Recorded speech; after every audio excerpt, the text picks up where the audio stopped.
Cops and Robbers by Janet and Allan, Ahlberg.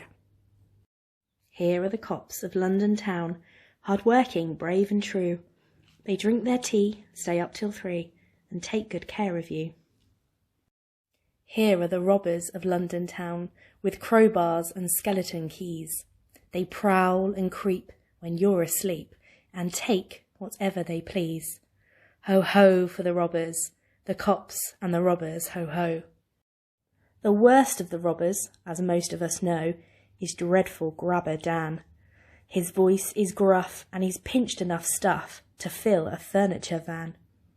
His mates in the gang are Snatcher Jack and baby-faced Billy the Bag, Peg-leg Horace, Fingers Morris, and villainous Grandma Swagg.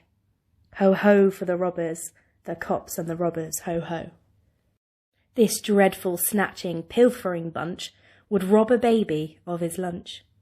This sneaking, creeping, fingering lot would burgle a burglar like as not. This peg-legged, baby-faced, villainous crew would pick the pocket of a kangaroo. Now we hear there's worse to come, for the robbers are planning, the scallywag scum, to make a haul on Christmas Eve of all the toys that they can thieve. Like crooked Santas they'll creep about, pinching presents, not giving them out. Ho ho for the robbers, the cops and the robbers, ho ho. The best of the cops, by common consent, is upstanding Officer Pugh. He can run like a hare and fight like a bear, and he's good at crosswords too. So on Christmas Eve, when the trouble began, the station sergeant said, "The thing to do is to send for Pugh. He'll get 'em, alive or dead." "Listen, Pugh," said the sergeant, "the problem is this. There are toys going missing galore. From the size of the job, we suspect it's a mob. What they need's the strong arm of the law. Ho ho for the robbers, the cops and the robbers, ho ho." Meanwhile, outside in the gloomy street, the strong arm of the robbers was working a treat, and the strong leg too, and the beady eye, keeping watch for passers-by. In at the windows, in at the doors, down the chimneys, under the floors, through silent rooms the robbers crept, while in their beds the children slept. Dreaming of Santa Claus and snow, and what they'd get from Uncle Joe, they never knew that Uncle Morris was robbing them, and Uncle Horace. Ho ho for the robbers, the cops and the robbers, ho ho. The lookout man was Snatcher Jack. He stood in a doorway yawning. But when Officer Pugh came into view, Jack saw him and whistled a warning. Grandma Swagg, when the warning came, was pushing a pram up the road.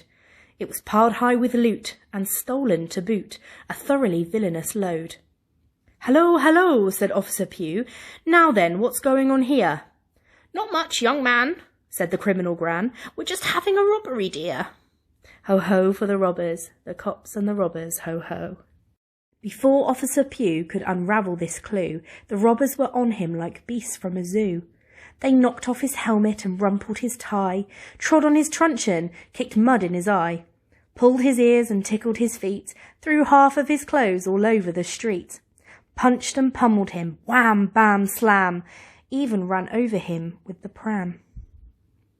Give up, the robbers cried, as they sat on the officer side by side. "We've got you outnumbered 5-1, for in the confusion Grandma had gone. But Officer Pugh just shook his head. "We've hardly started, boys," he said, and laughed a laugh and grinned a grin. "Sitting comfortably, are you? Then I'll begin." With a sudden leap he bounded free and handcuffed Horace to a nearby tree, tied Morris up in an empty sack, and beat the daylights out of Jack. "Help!" shouted Billy. "This can't be fair. That Pugh's not human. He fights like a bear. My mother was right. Crime doesn't pay." And with these words he fainted away. Grabber Dan was the last to cop it, Grandma, of course, having chosen to hop it. Dan tried to hide. The officer sought him. Dan tried to run. The officer caught him. Dan went to lift Pugh over his head. The officer lifted Dan instead, and whirled him around and swung him, whoosh, across the road and into a bush. Down he tumbled, skidded, rolled, hit a concrete gnome and was knocked out cold.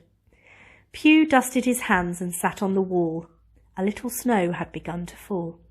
He looked at the gnome and patted its head. "You could get a medal for this," he said. "Ho, ho for the robbers, the cops and the robbers, ho, ho." Here are the cops of London town, in the station at 2:30. They drink their beer and raise a cheer for upstanding Officer Pugh.